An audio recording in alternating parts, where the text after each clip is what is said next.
నాడు తిరుపతిలో జరిగిన వైకుంఠ ఏకాదశికి సంబంధించిన ఘటనైనా కూడా, ఈ రోజు చందనోత్సవానికి సంబంధించిన జరిగిన ఘటనైనా కూడా, ఏ రోజు చందనోత్సవం జరుగుతుంది, ఏ రోజు వైకుంఠ ఏకాదశి వస్తుంది అన్నది ప్రభుత్వానికి తెలియదా అని అడుగుతా ఉన్నా. ఎప్పుడు జరుగుతుందో తెలుసు, ఆ జరిగే రోజున లక్షల మంది భక్తులు వస్తారు అన్న సంగతి కూడా తెలుసు. తెలిసినా కూడా కేవలం నిర్లక్ష్య వైఖరితో అనేక మంది ప్రాణాలను బలికొన్నారు. వైకుంఠ ఏకాదశి నాడు తిరుపతిలో 6 మందిని ఇలాగే నిర్లక్ష్యం చేసి పొట్టను పెట్టుకున్నారు. అప్పుడు కూడా అంతే, చంద్రబాబు నాయుడు గారు కుప్పం పర్యటన ఉంది అని చెప్పి పోలీసులందరినీ కూడా కుప్పం పంపించారు. అందరినీ కూడా పార్కుల్లో పెట్టి, రకరకాల ఏరియాలలో పెట్టి, సడన్ గా ఒక్కసారి గేట్లు ఎత్తేసి, సెక్యూరిటీ అరేంజ్మెంట్స్ లేవు కాబట్టి, పోలీసులు ఎవరు లేరు కాబట్టి, అందరూ చంద్రబాబు నాయుడు గారిని ప్రసన్నం చేసుకునే దానికి వెళ్ళిపోయారు కాబట్టి, అందరినీ కూడా పార్కుల్లోనూ అక్కడ ఇక్కడ ప్యాక్ చేసి, సాయంత్రం పూట ఇక లైన్లలో నిలబడండి అని చెప్పి గేట్లు ఎత్తారు. తిరుపతిలో జరిగిన తోపులాటలో 6 మంది మరణించడం జరిగింది. లక్షల మంది వస్తారు అని తెలిసినా కూడా జరిగిన ఘటన. ఈ రోజు చందనోత్సవం రోజు కూడా లక్షల మంది భక్తులు వస్తారు. ఈ రోజు అప్పన్న స్వామి నిజ రూపంలో దర్శించుకోవచ్చు అప్పన్న స్వామిని అని లక్షల మంది భక్తులు ఈ రోజు వస్తారు అని తెలిసినా కూడా దారుణమైన అరేంజ్మెంట్స్. చాలా మంది చెప్తా ఉన్నారు, కనీసం టెంపరీ టాయిలెట్లు కూడా లేవు, క్యూలలో నిలబడిన వాళ్ళకి నీళ్లు లేవని కూడా చెప్తా ఉన్నారు. ఘటన జరిగిన స్థలాన్ని ఒకసారి చూస్తే,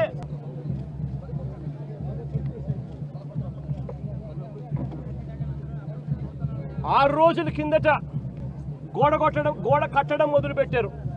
6 రోజుల కిందట గోడ కట్టడం మొదలు పెట్టారు. 2 రోజుల కిందట గోడ పూర్తి చేశారు.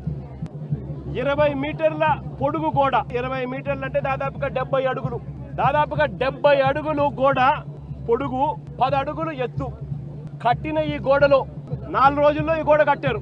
ఈ గోడ కట్టే దాంట్లో ఎక్కడా కూడా కాలమ్స్ ఎక్కడా కనిపించవు. రీఇన్ఫోర్స్డ్ కాంక్రీట్ గోడ కట్టాల్సిన చోట కనీసం ఎటువంటి టెండర్లు కూడా పిలవకుండా మంత్రులు పర్యవేక్షిస్తున్నారని అంటారు. 5 మంది కమిటీ సభ్యులు అంటారు, వస్తారు, పర్యవేక్షించినారు, చూసినారు, గోడ కట్టడానికి పర్మిషన్ ఇచ్చినారు. 6 రోజుల్లో గోడ కట్టారు. టెండర్లు కూడా పిలవకోకుండా కట్టేసేయండి అని చెప్పి కట్టేశారు.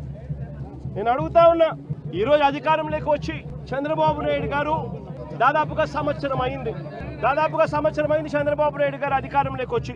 నేను అడుగుతా ఉన్నా చంద్రబాబు నాయుడు గారిని, చందనోత్సవం ఎప్పుడు జరుగుతుందో మీకు తెలియదా అని అడుగుతా ఉన్నా.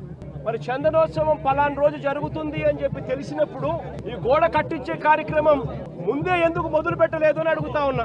ఈ గోడ కట్టించే కార్యక్రమం ముందే ఎందుకు చేయలేదు అని అడుగుతా ఉన్నా. ఇదే పెద్ద మంచి చంద్రబాబు నాయుడు గారిని అడుగుతా ఉన్నా. ఈ గోడ నిర్మాణం కేవలం 6 రోజుల కిందట మొదలై 2 రోజుల కిందట పూర్తి చేశారు.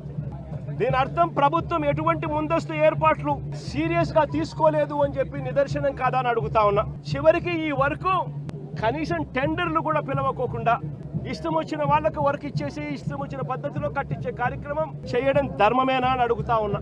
70 అడుగులు పొడవుతో కట్టే గోడకు, 10 అడుగులు ఎత్తుతో నిర్మించే గోడకు కనీసం కాలములు కూడా పెట్టించే కార్యక్రమం కూడా లేకుండా ఇటుకలతో, సిమెంట్ బ్లాక్స్ తో, ఫ్లై యాష్ ఇటుకలతో గోడ కట్టడం అన్నది ఏ రకంగా కరెక్ట్ అని అడుగుతా ఉన్నా. కనీసం కట్టే ఈ గోడను రీఇన్ఫోర్స్డ్ కాంక్రీట్ తో అయినా కట్టాలి.